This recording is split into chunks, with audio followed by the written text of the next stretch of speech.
All right out there, it's Friday, and I'm still... Alright, try this one more time here. So I'm thinking of changing the belts on this Tacoma at 93,000 miles, the serpentine belt. And I've got a spare that I carry with me. I don't know how old this one is, a couple years old at least. Master Pro, I think this was O'Reilly's or something, AutoZone, Kragen's. And I do have a newer one that I just picked up, which is a Gates. I figure I'll put this in the truck and I'll install the other new one, which is the Master Pro. I'd rather buy a Goodyear, but they don't sell Goodyear on me. I don't want to be changing belts out in the middle of nowhere. Gee, where is it at? It says there's a tensioner down there. Right there, see it? Turn that tensioner counterclockwise and it should release the belt. So now, I'm doing this right now at home because look how complicated this belt loops through there. Better do it now than on the side of the trail somewhere because it's... Alright, got the belt off. It looks pretty good.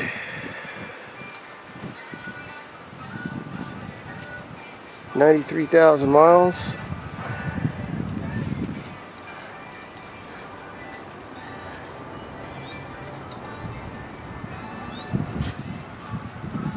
No cracks or anything, no frays. Doesn't say what brand it is, but this is the Toyota factory belt.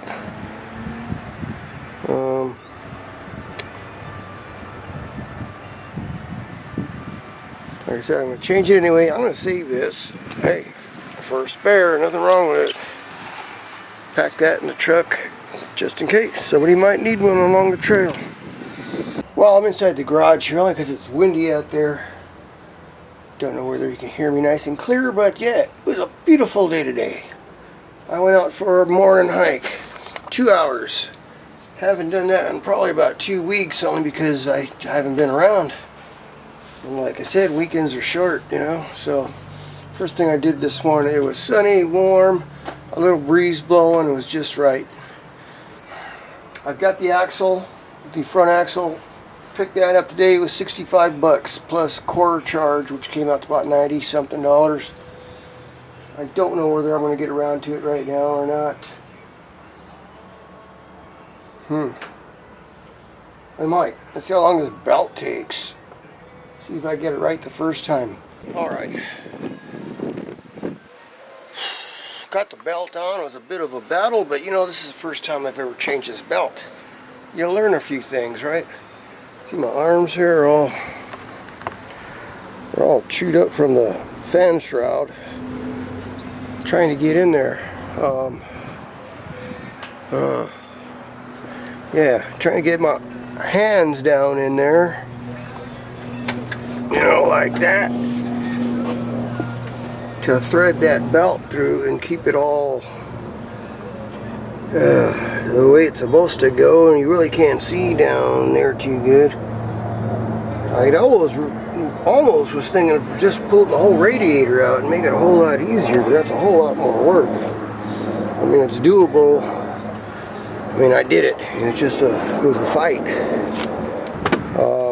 Like I said, you got to get it like that, which looks real easy here from the top, but from actually getting it, you can get the belt in there, but gee, get your arms in there to loop it around all the pulleys is a real pain. So I got that in there finally, and I got it on there straight. If you noticed, let's see, these belts are grooved. It's not a V belt. It's got grooves, and there's grooves on the pulleys. So you got to have these centered in all the pulleys perfectly. Very hard to see down in there. You know, once I did get them on the pulleys and everything was okay, I still had to align the belt with the grooves on a couple of these pulleys, and it was like, gee, I can only get one hand in there. But I did get it. Like I said, I'm going to save this for a spare. besides the other new one I have. Just tuck it away in the truck. May come in handy one day. Alright, later on in the day, I figure it wouldn't hurt to change the trans filter. This is a magnifying filter. It says change at 30,000 miles. I don't remember when I changed this thing last, and I didn't write it down. So it ain't gonna hurt. I got an extra one here, so I just did that. This is the older one here.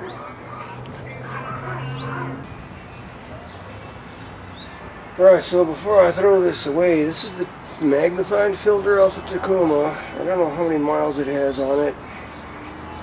I think I forgot to write it down, but these should go 30,000 miles. So it says on the 30,000 miles or 50,000 kilometers. So they unscrew. It takes a couple channel locks to unscrew this. You can't do it by hand. It's really tight. So there's the top. And the oil flows that way, and it first has to go around this magnet. There's a magnet on there. See that round thing? There's a magnet. So let's see what's on the magnet. Yeah, the magnet works. See all that black stuff? Not as bad as the Bronco. The Bronco had all kinds of stuff on there. I mean, it was thick. So yeah, here's the magnet. Yeah, all that black stuff. And then it's got this little separator in here. And then the filter.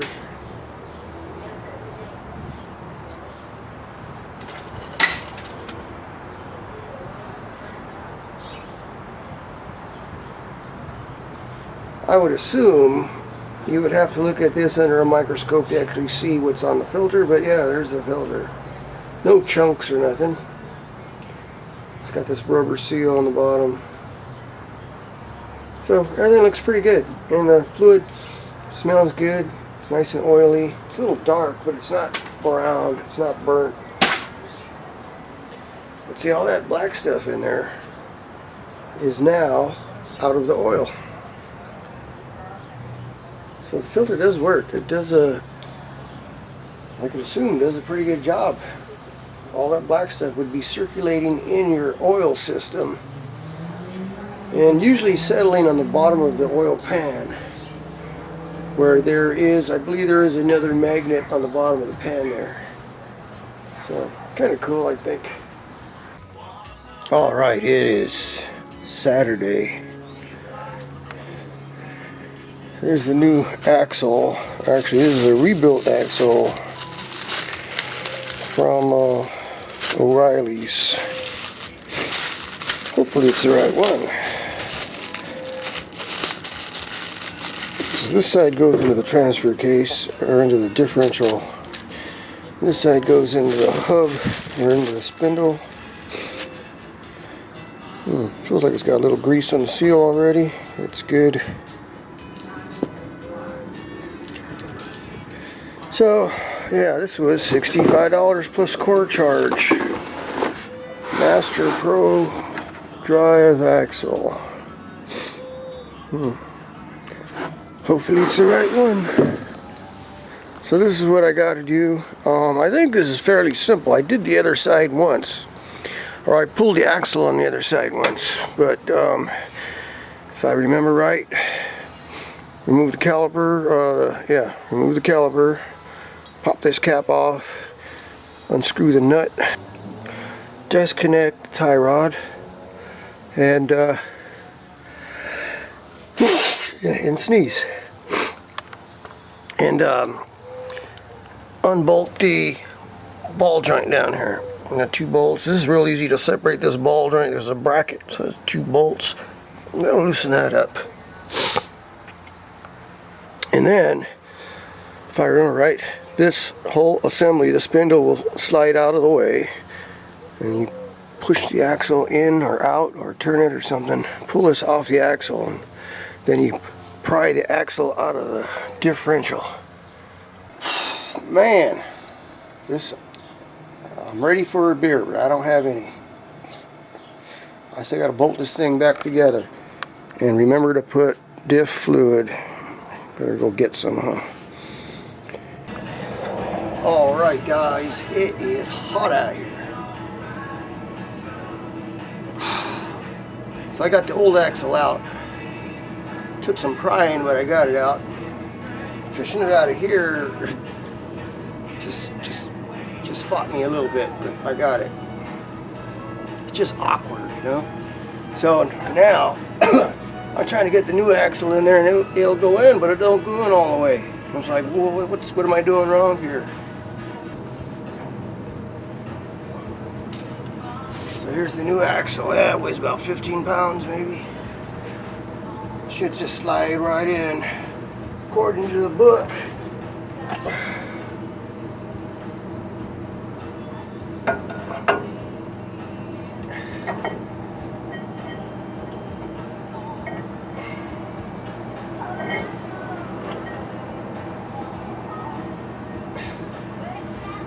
Come on.